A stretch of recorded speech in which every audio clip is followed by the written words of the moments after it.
بسم اللہ الرحمن الرحیم۔ السلام علیکم ناظرین کرام، جسٹس شوکت صدیقی کی برطرفی کا کیس بالآخر سپریم کورٹ میں زیر سماعت آ گیا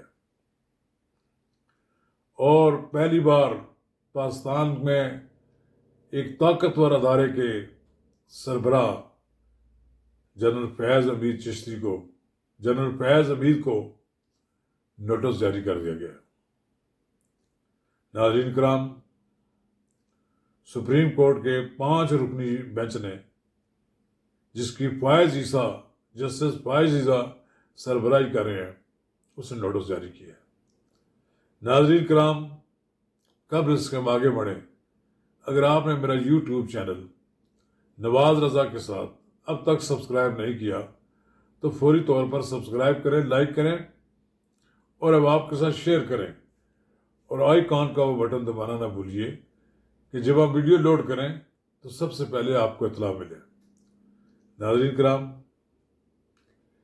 جیسا کہ ساری دنیا جانتی ہے کہ نواز شریف کی حکومت کا تختہ الٹنے کا جب سازش بنائی گئی تو اس میں جسٹس شوکت صدیقی کو اس وقت کے ISI چیف نے ان کی ضمانت نہ لینے کی استدعا نہیں کی، حکم ہی جاری کیا، تو یہ جسٹس شوکت صدیقی تھے جو ڈٹ گئے اور پاکستان کی عدلیہ کی تاریخ میں اپنا ایک بلند مقام حاصل کر لیا۔ ملازمت سے تو گئے، لیکن انہوں نے ایک جرنیل کے حکم کو ماننے سے انکار کر کے ملکی عدلیہ میں اپنا ایک بلند مقام پیدا کر لیا۔ شوکت صدیقی صاحب کے جو الزامات ہیں،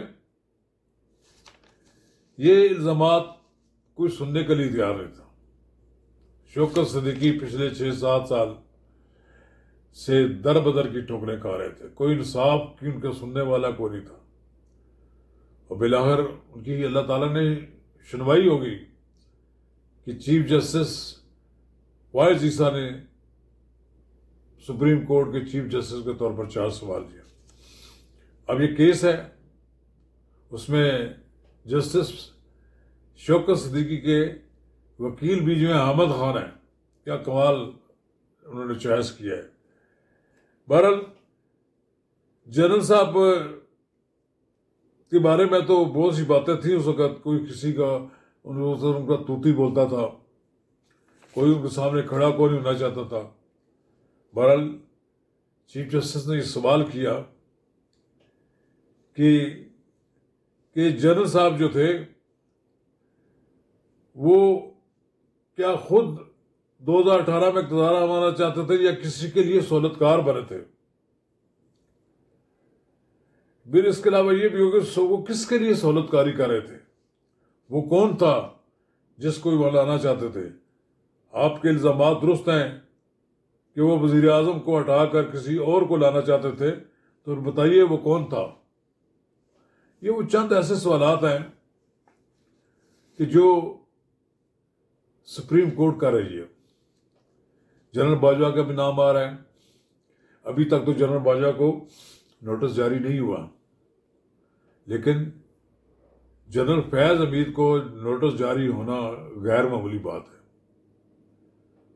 یہ وہ جرنیل ہے جس کی دبدبہ تھا، جو حکومتیں تبدیل کرتا تھا، جو دھرنے دلواتا تھا، پتہ نہیں کیا کچھ کرتا تھا، لیکن اب اس کا ایسا لگتا ہے کہ اس کی بھی ایک باز پرس کا وقت آ گیا ہے، احتساب کا وقت آ گیا ہے۔ یہ قدرت کا ایک کھیل ہے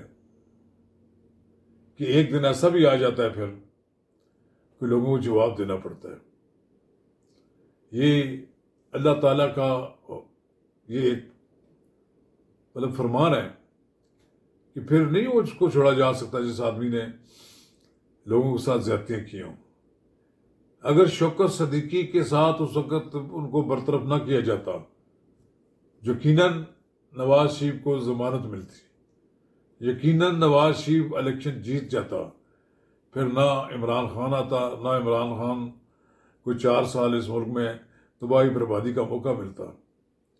جسٹس شوکت صدیقی کو ہٹا دیا گیا، انہوں نے ایکسپوز کر دیا بار کے ایک فنکشن میں، تقریب میں، کہ میرے ساتھ کیا کچھ ہو رہا ہے، اور وہ انہوں نے کس طرح پوری دنیا کو بتا دیا کہ انہیں کس طرح یہاں سے جج کی حیثیت سے نکالنا چاہتے ہیں۔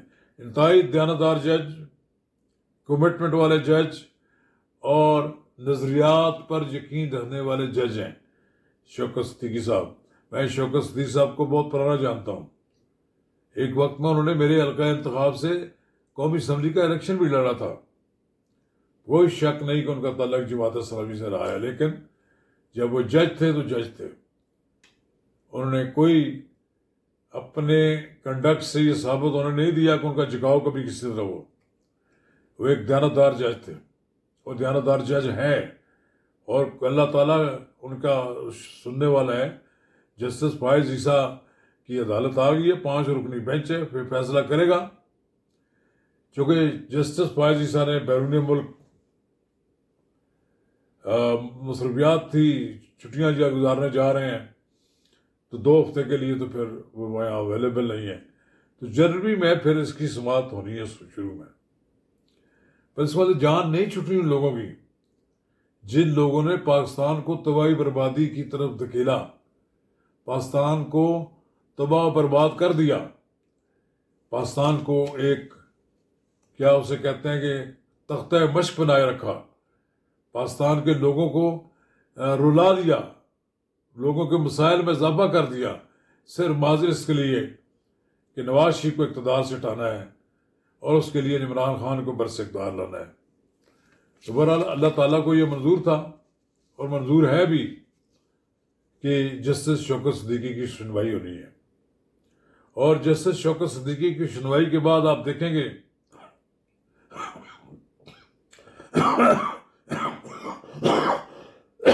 مستقبل قریب میں پھر کسی طالع ازما کو یہ موقع نہیں ملے گا کہ جج کو ڈکٹیٹ کرائے، کسی طالع ازما کو اس بات کا موقع نہیں ملے گا کہ عدالتوں سے اپنی مرضی کے فیصلے کرائے۔